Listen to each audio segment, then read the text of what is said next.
Hello everyone and welcome back to the Breakdown How-To. Today I'm going to be teaching you guys how to live stream to Twitch TV via XSplit. So I'm assuming you've already got XSplit downloaded, and if you don't, it's very simple. Download it just like any other program out there at the first link down below. Go down there, download it. Once you've got it downloaded, come back to this tutorial. Also, before we get into the tutorial, be sure to check out our merchandise shop, shop.thebreakdown.xyz, for awesome gaming and tech t-shirts with incredible designs at affordable prices. So go check that out. That is the second link down below. So you've got XSplit downloaded, and when you get it downloaded, you'll see something like this, a black screen. Basically. Now, I'm going to go ahead, change the name of this scene right here. This is where we're starting. I'm going to name this scene let's just say tutorial video, right? That's fine. You can name it whatever, live stream, whatever.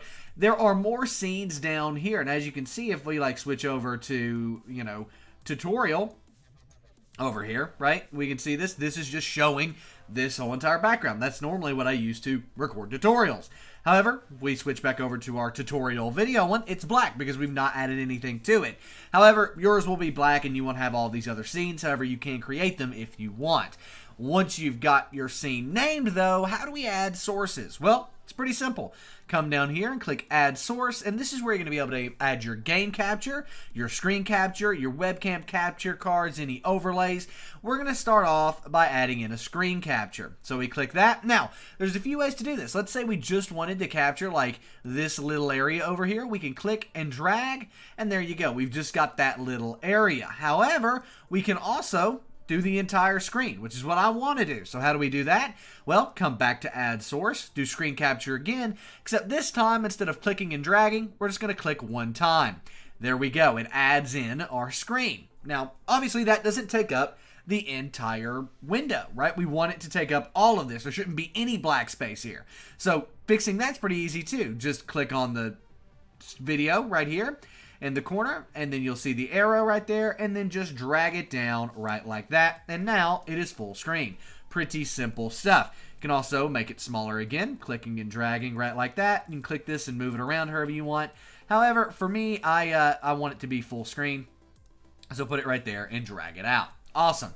That is now full screen. But what about adding a face cam? How do we do that? Well, let's go back here to Add Source and then go down to Devices. Now, in my case, you go to Video, and then your webcam should be right here. So I've got this. You can also add a capture card this way, by the way. So you've got Elgato. As you can see, there's mine. You can add that by going into Devices, Video, and then clicking on your capture card. But here, I want to add a webcam. So when you click on that webcam, how you guys doing?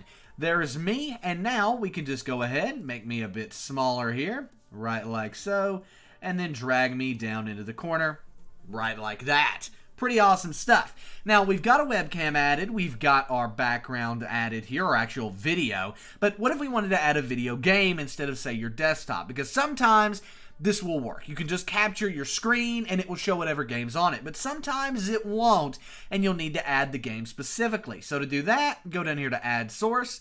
Then you want to go to Game Capture instead of Screen Capture. And then over here, you should have a list of all of the games currently open. Now, I don't have any games open currently, so you don't see anything there. But that's fine. Whenever you see a game, click on it, and then it should add it just like it did our screen capture here. So that's how you can do that.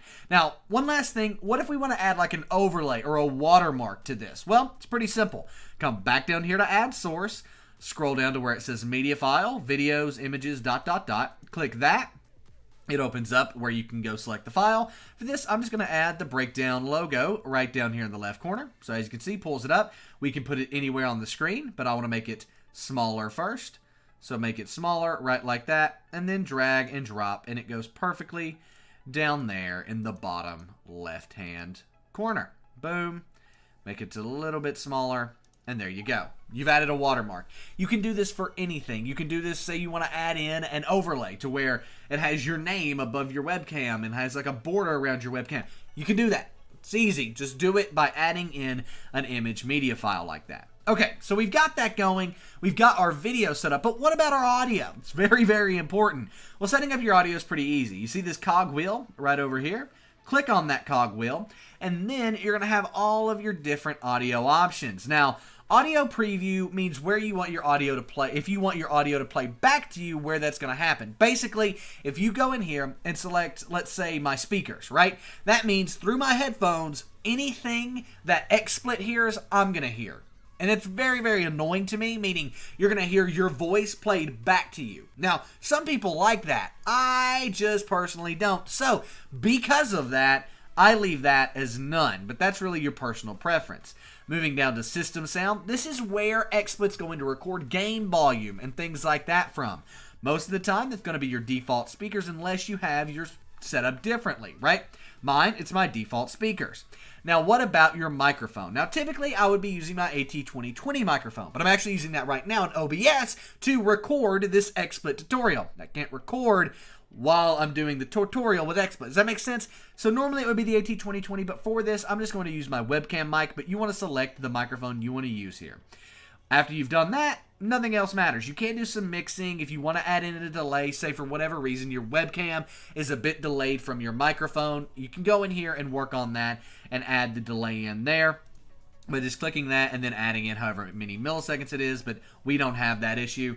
So there, you're pretty much done. Now you can go ahead and click apply. Okay, so your audio's set up, your video's set up, but you still can't stream to Twitch. So how do you do that? Well, now this is pretty easy. Go up here to Outputs in the top little menu bar, click on it, then go down to Set up a new output, go over to Twitch, and then you want to click Authorize. Now, this is going to open up a little Twitch login page where you just want to type in your Twitch username, which in my case is Breakdown Media. You then want to enter your password. Give me one moment. Confirm you are not a robot, and then click Login. If you have two-factor authentication set up, you'll have to do that there. Otherwise, it'll take you straight to this where you want to go ahead and click Authorize.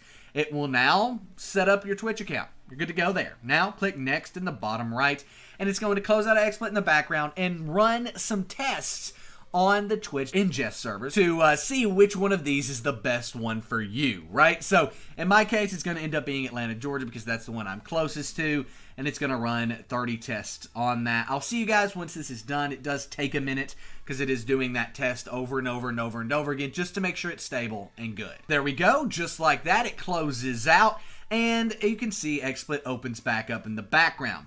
Go ahead and click on 720p here. I'm going to show you guys how to tweak this more, but it wants you to pick one, and 720p is the highest it has. Now, once you do that, 720p, 30 FPS, that's good for now. We're going to change that later. It opens up this. Now, you want to go to the third link down below, which is this right here, right? This little page has all of like the broadcasting guidelines for Twitch and everything like that. But what we're really interested in for this video is all of this information. Okay, so if you want to stream 1080p 60 FPS, you will need at least a 4.5 megabyte per second upload speed, up to a 6,000 megabyte per upload speed for the crispest quality. If you want to do 720p 60 FPS, you're looking at a 3.5 megabit per second upload speed minimum, up to a 5,000 megabyte per second upload speed minimum. So that's the internet you're looking at. Now, do you have to have that? No. You can stream to Twitch at a okay resolution at this, right? What it automatically set up for us, which is 1080p, 30 FPS with 2100 bitrate. That's 2.1 megabytes per second, by the way. So you are going to need a decent upload speed for this, but you can stream to Twitch with 5 upload as long as you use these settings here. However, I'm going to show you how to change all this. That way in the future, if you want to mess around with it, you can. So I'm going to go ahead. I have a 100 by 100 megabyte per second upload connection. So what that means is that I can go ahead and stream at 6,000 bitrate, right? So 6,000 kilobytes per second. So I'm going to go ahead, enter that in here. 6,000, right like so. For our codec, I'm going to actually change this to NVENC. I think is how you say that. It's kind of hard to say, but basically that is NVIDIA's coding. It's going to be using my graphics card to encode video. If you don't have a good graphics card, like I have two 980 Ti's, so it can handle this. If you only have, say, like one 760 Ti, or sorry, 764 gigabyte graphics card, let's say that's your graphics card, you don't want to do NVIDIA's. You want to base it on your processor with X264 encoding right there, right? But I'm going to go ahead and use my graphics card to encode, and now let's change this back up to 6,000, because it did change that when I changed the codec there. And then we want to come down here and click OK. Now, boom, that's set up. But I set that at 6,000 bitrate.